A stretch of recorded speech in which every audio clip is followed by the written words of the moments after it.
अभी यहाँ पर ये स्टार्ट करेंगे एड्रीनल इनसफिशिएंसी। सिंपल आपको नाम बता रहा है एड्रीनल से, ये एड्रीनल ग्लैंड, और इनसफिशिएंसी से आपका जो ग्लैंड है ना ये आपका इनसफिशिएंट है, इसका जो काम है उसको वहाँ पे इनसफिशिएंट है। और काम का आपको बताया एड्रीनल ग्लैंड का काम क्या है, इसने वहाँ पे आपके जो हार्मोन्स है उसको वहाँ पे प्रोडक्शन करवानी है, ग्लूकोकॉर्टिकॉइड्स की प्रोडक्शन करवानी है, मिनरलोकॉर्टिकॉइड्स की प्रोडक्शन करवानी है, और साथ साथ जो आपके होते हैं ना एंड्रोजन्स उसकी वहाँ पे प्रोडक्शन करवाता है। लेकिन वहाँ पर ये मेजर काम नहीं है, क्योंकि आपको पता है जो फीमेल्स होती हैं, फीमेल्स में आपके ओवरीज प्रोड्यूस कर रही होती हैं, मेल्स में उसके ये टेस्टिस वगैरह प्रोड्यूस कर रहे होते हैं, तो उसका वहाँ पे मेजर इफेक्ट नहीं है। यहाँ पर आपने जो देखना है वो ये कि एड्रीनल इनसफिशिएंसी में आपके यहाँ पे जो होगा ना ये ग्लूकोकॉर्टिकॉइड, उसके बाद ये मिनरलोकॉर्टिकॉइड जो आपके प्योरली बन रहे हैं हमारे यहाँ पे एड्रीनल ग्लैंड से, वो आपके वहाँ पे कम हो जाएंगे। अच्छा, इसमें क्या होगा, यहाँ पर ये आपको नाम ही बता रहा है कि यहाँ पर क्या होगा, इंसफिशिएंसी होगी। और इसके इसमें क्या होगा, यहाँ पर inability of adrenal gland to generate glucocorticoid with और विदाउट मिनरलोकॉर्टिकॉइड। बहुत इंपॉर्टेंट है ये चीज़, विद और विदाउट मिनरलोकॉर्टिकॉइड, क्योंकि इसमें आप ये अगर देखेंगे ना सिंपल, अगर आपको यहाँ पर अभी मैं बता दूँ तो इसमें क्या, जब आप देखेंगे ना ग्लैंड की जो प्रॉब्लम होती है वो कौन सी होती है, यहाँ पर होती है प्राइमरी। तो उस केस में क्या होगा, जब आपका ये ग्लैंड ही आपका हो जाएगा इनसफिशिएंट,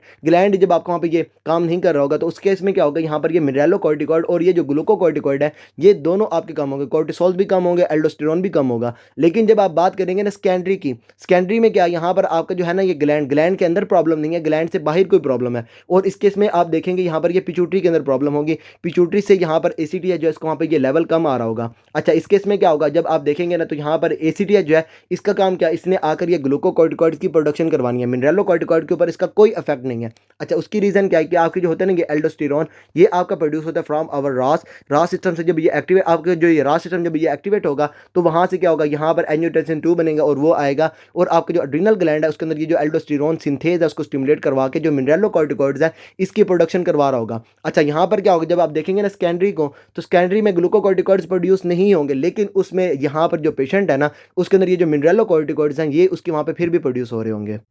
अच्छा, इसके बाद आपको पता है ये आपका ग्लूकोकॉर्टिकॉइड या फिर ये मिनरलोकॉर्टिकॉइड दोनों का एक काम क्या है, इन्होंने वहाँ पर ये बीपी की जो है उसको वहाँ पे इंक्रीज़ करवाना है। अगर मिनरलोकॉर्टिकॉइड की बात करेंगे तो इसमें इसने क्या करना है, यहाँ पर ये एल्डोस्टेरोन जो है ये आएगा और वहाँ पर ये सोडियम की रिटेंशन और ये पोटाशियम की एक्सक्रीशन करवाएगा। सोडियम जहाँ पर जाएगी वाटर उसको फॉलो करेगा, और उसके इसमें क्या होगा, यहाँ पर आपका जो पेशेंट है उसके अंदर ये जो सर्कुलेटिंग वॉल्यूम है ये इंक्रीज़ हो रहा होगा, उसकी वजह से जो पेशेंट है उसके अंदर ये बीपी इंक्रीज़ हो रहा होगा। ग्लूकोकॉर्टिकॉइड्स में क्या, आपके जो कॉर्टिसोल्स हैं ये क्या करते हैं, अल्फा 1 रिसेप्टर्स की अपरेगुलेशन करवा देते हैं आर्टेरियोल्स के ऊपर, और वहाँ से क्या होता है, यहाँ पर जो एपिनेफ्रिन और जो आपकी होती है ना नॉर एपिनेफ्रिन, इसकी सेंसिटिविटी इंक्रीज हो जाती है, और उसकी वजह से आपका जो पेशेंट है उसके अंदर ये जो बीपी है उसको वहाँ पे इंक्रीज हो रहा होता है। जब ये दोनों आपके वहाँ पे कम होंगे, इनएबिलिटी होगी और ये आपके वहाँ पे कम इनफ जो है ये आपके वहाँ पे जनरेट नहीं हो रहे होंगे, तो यहाँ पर जो पेशेंट है उसके अंदर ये ऑर्थोस्टैटिक हाइपोटेंशन जो है ये आपको नजर आ रही होगी। इसके बाद आपका जो पेशेंट है उसके अंदर ये सिम्टम्स में आपको ये वीकनेस वगैरह नजर आ सकती है, फटीग वगैरह नजर आ सकता है। सिंपल यहाँ पर जो है ये सर्कुलेटिंग वॉल्यूम जो है उसको वहाँ पे ये कम होने की वजह से है। अच्छा, इसके बाद जो पेशेंट उसके अंदर ये मसल एक्स वगैरह वही दोबारा से बीपी के कम होने की वजह से है। दोबारा से जो पेशेंट उसके अंदर ये वेट लॉस,